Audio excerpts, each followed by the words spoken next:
मी जवळजवळ 30 वर्ष पोलीसमध्ये होतो आणि नागपूर रेंजचा IG म्हणून रिटायर होताना ही घटना झाल्यानंतर मी त्याच्यावर हे पुस्तक लिहिलेलं आहे.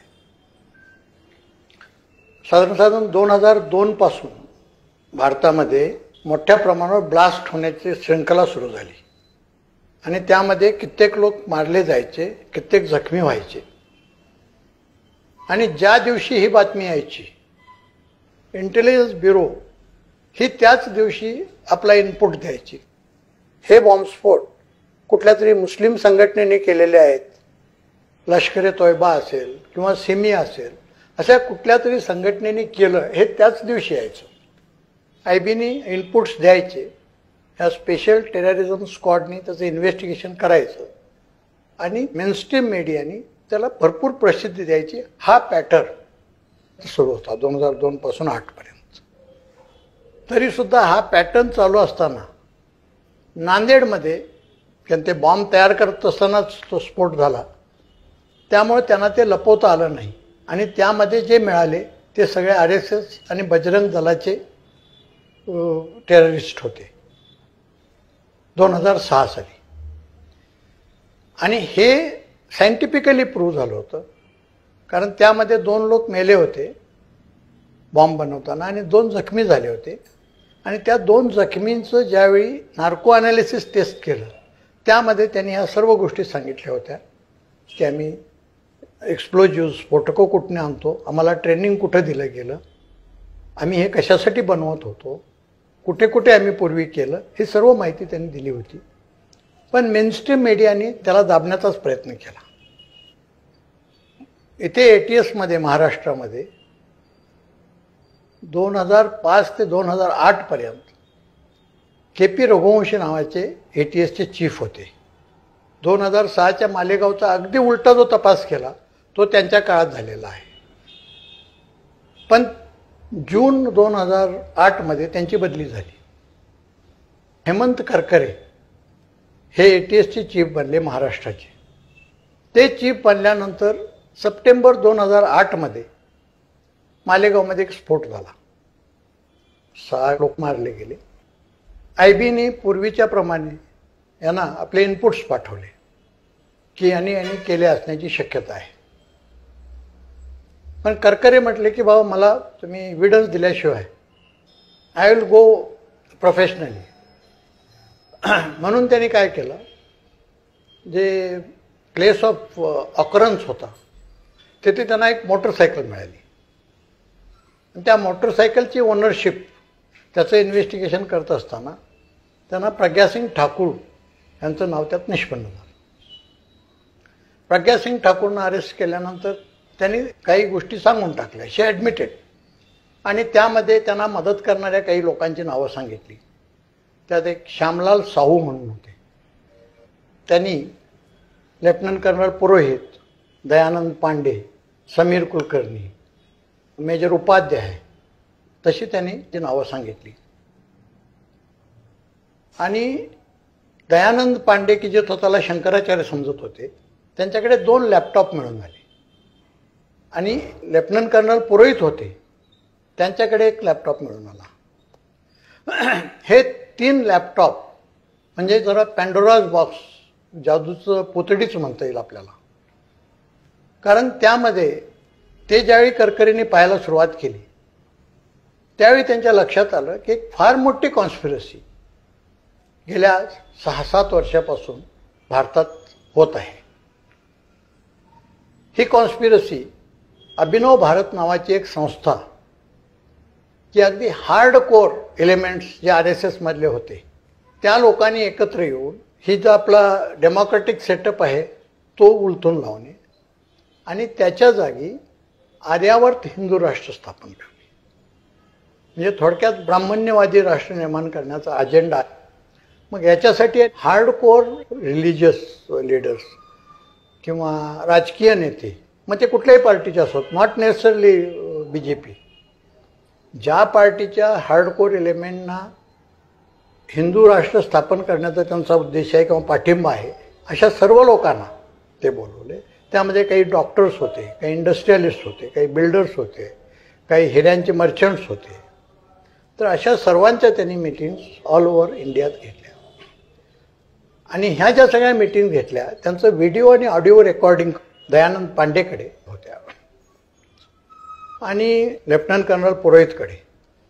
त्यांनी मिलिटरी पॅटर्ननी आपली रिक्रुटमेंट कशी होईल, ट्रेनिंगचे कॅम्प्स त्यांनी वेगवेगळे ऑर्गनाईज केले होते, बॉम्ब कसे तयार करायचे, लॉंग रेंजच्या वेपन्स कशा तयार करायच्या, केमिकल वेपन कसे तयार करायचे, ही सगळी माहिती यांच्यामध्ये होती लेफ्टनंट कर्नल पुरोहितच्या ह्याच्यामध्ये.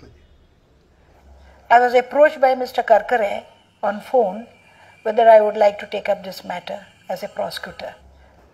Then he sent me a bunch of papers which I had to read. Once I received the paper, I started reading, I wouldn't stop. Many of the officers felt guilty when they came to know it is not the Muslims but the Hindus were committing the blasts at various places one after another.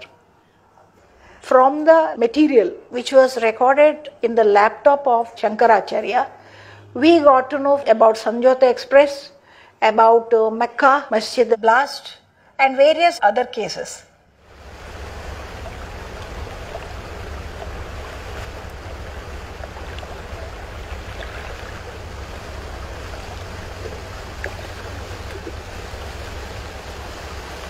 ज्या दिवशी attack झाला 26/11 त्या दिवशीच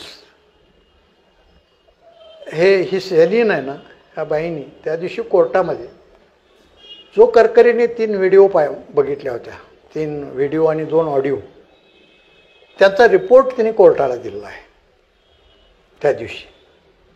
आणि तिने सांगितलं की त्या 3 लॅपटॉपमध्ये काय काय आहे हे कोर्टापुढं सांगितलं आहे. आणि त्या बातम्या 10च्या बातम्यामध्ये आज तक आणि IBN 7 वर दाखवायला लागले. दयानंद और कर्नल के लैपटॉप का धमाका, ATS का दावा, बम बनाने से लेकर फंडिंग तक के हैं सबूत. साध्वी प्रज्ञा के आसपास घूम रही है सत्ता और सियासत. शिवसेना और बीजेपी का 1 दिसंबर को बंद. ATS की माने तो इन लैपटॉप में बम बनाने से लेकर आतंक के लिए फंडिंग के पूरे सबूत मौजूद हैं. मुंबई की मकोका अदालत में दयानंद पांडे की पेशी हुई, लेकिन जब सरकारी वकील रोहिणी सालियान ने खुलासा किया तो हर कोई हैरत में रह गया. जी हां, ATS की वकील ने बताया कि दयानंद के पास से 2 लैपटॉप बरामद हुए हैं जिनमें मालेगांव ब्लास्ट की साजिश के सबूत हैं.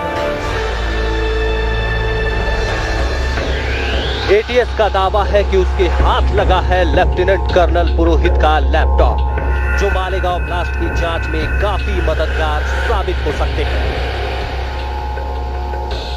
So I was wondering why he had recorded.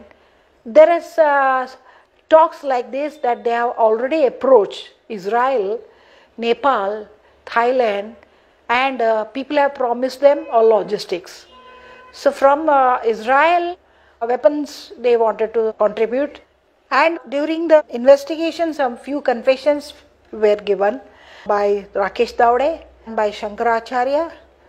From there it was very evident that they were part and parcel of the earlier blast, and because our charge was then we added MCOC, saying that consistently this gang is committing offenses, that organized crimes. Then 164 statements were recorded by the magistrate of many witnesses. Some 7-8 witnesses volunteered to make this confession. Then telephones were intercepted. In that, Purohit and Upadhyaya say that Sadhvi is arrested, cat is out of the bag, and sung a song. Singh is this Pragya Singh. Voice is telling, and those who have spoken, all those witnesses' statements are there, plus their voice recordings were done and specimens were sent, and it's so tight, you know. हे जे कॉन्स्पिरसीमध्ये फार मोठमोठे लोक जे involve होते त्यांना भीती वाटली आणि त्या सगळ्या ज्या टेप्स आहेत त्या पब्लिक होऊ द्यायच्या नाहीत. त्यासाठी त्यांनी पॉलिटिकल प्रेशर आणून बघितलं करकर यांच्यावर, त्यांच्यावर रिलिजियस प्रेशर आणून बघितलं. त्यांच्या घरच्या लोकांना थ्रेट्स देऊन बघितल्या, पण करकरे डिड नॉट बज. Maybe they would think that some weak officers would stop doing their duty by issuance of such threat calls. फरीदाबादची जी मीटिंग झाली जानेवारी 2008 मध्ये, त्याचे ट्रान्स्क्रिप्ट्स चार्जशीटमध्ये आहेत. त्यात त्यांचं असंही ठरलं होतं की कुणी याच्यामध्ये आड आला की त्याला ठारच करायचा. त्या दरम्यानच अमेरिकन एजन्सीने रॉला कळवलं की पाकिस्तानचे LETची एक बोट त्यांच्या टेररिस्टना घेऊन मुंबईच्या काही हॉटेलवर अटॅक करायला निघालेली आहे. त्याचे कोऑर्डिनेट्स अक्षांश रेखांश दिले होते त्या बोटीचे. त्याप्रमाणे 35 टेलिफोन नंबर्स LETचे टेररिस्ट मोबाईल सिम कार्ड घेण्यासाठी इकडे येत असतात. तर आम्ही आमच्या इन्फॉर्मर्समार्फत ते त्यांच्यात प्लांट केले आहेत आणि त्या टेलिफोन आणि लोकेशनवरून त्यांना मिनिट टू मिनिट त्यांचं लोकेशन कळायला काहीच हरकत नव्हती. पण IBने कोणतीही माहिती गव्हर्नमेंटला दिली नाही. ह्याला एव्हिडन्स आहे.